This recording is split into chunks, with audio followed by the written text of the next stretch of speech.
Friends, આજે ફરીથી હું તમારી માટે એક નવો પોઈન્ટ લઈને આવી ગયો છું. તો સૌપ્રથમ આપણે મિરેકલ ખોલી લેશું. એમાં ફ્રેન્ડ્સ યુટિલિટીમાં જાશું. આપણે ફ્રેન્ડ્સ કાલના હવાલાના પોઈન્ટ જોયા. ફ્રેન્ડ્સ, હું તમને એક વિગત આપું કે હું તમને જે એકાઉન્ટના લેક્ચર અથવા તો પ્રેક્ટિકલ જે શીખવાડું છું એ ફ્રેન્ડ્સ મોસ્ટ ઓફ સોફ્ટવેરમાં સેમ જ હશે. એટલા માટે હું તમને આમાંથી શીખવાડું છું, આ સોફ્ટવેરનો યુઝ કરું છું.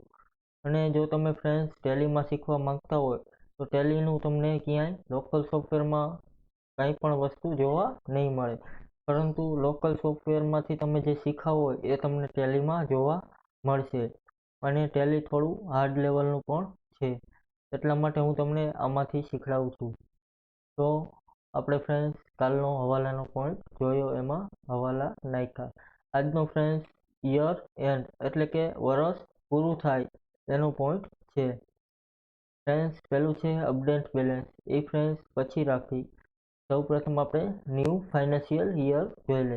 ફ્રેન્ડ્સ આપણું વર્ષ પૂરું થઈ ગયું. હવે જો નવું ફાઇનાન્શિયલ યર બનાવવાનું હોય ફ્રેન્ડ્સ, તો અહીંથી યુટિલિટીમાં યર એન્ડમાં ન્યૂ ફાઇનાન્શિયલ યરમાં જાશું.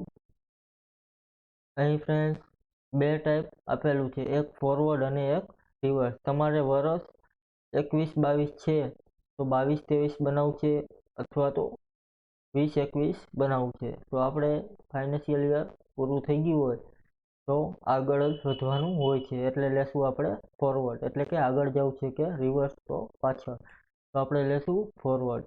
એમાં ફ્રેન્ડ્સ અહીં નવા વર્ષની તારીખ આવી જશે 1/4/22 થી 31/3/21. ઓકે મારીશું ફ્રેન્ડ્સ, એટલે આપણું નવું વર્ષ ક્રિએટ થઈ જશે અને આપણે એમાં પહોંચી જશું. ફ્રેન્ડ્સ પ્રોસેસ લે છે.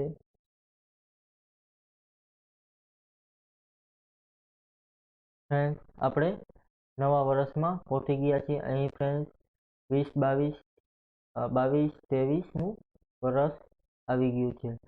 ફરીથી આપણે એના યર ચેન્જ કરી લેશું. તો અહીંથી ફ્રેન્ડ્સ તેની શોર્ટકટ કી છે વાય તમે ક્લિક કરશો અથવા તો તેને પ્રેસ કરશો તો અહીં ફ્રેન્ડ્સ આ રીતનું ખુલી જશે અને તમારે જે વર્ષમાં કામ કરવું હોય એમાં તમે જઈ શકશો. તો અહીં ફ્રેન્ડ્સ આપણે લેશું 21-22 હતા એના એ વર્ષમાં. ફરીથી યુટિલિટીમાં જશું. ફ્રેન્ડ્સ એમાં યર એન્ડમાં ન્યૂ ફાઇનાન્શિયલ યર અપડેટ આપણે જોયું.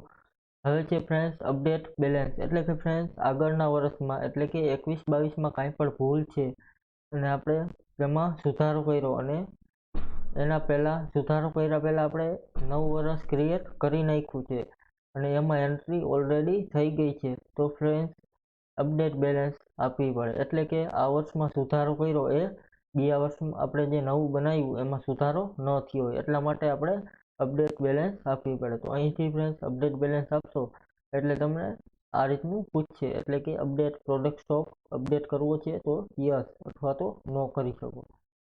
ઓકે મારીશું ફ્રેન્ડ્સ. ફ્રેન્ડ્સ અપડેટ બેલેન્સ એટલે કે પાછળના વર્ષમાં જે સુધારા કર્યા એ આગળના વર્ષમાં લઈ જવા હોય એની માટે અપડેટ બેલેન્સ મારવામાં આવે છે. ફ્રેન્ડ્સ આજનો આપણો યુટિલિટીનો પોઈન્ટ યર એન્ડ એ પૂરો. કાલે આપણે પર્સનલ ડાયરી જોશું. Thank you friends.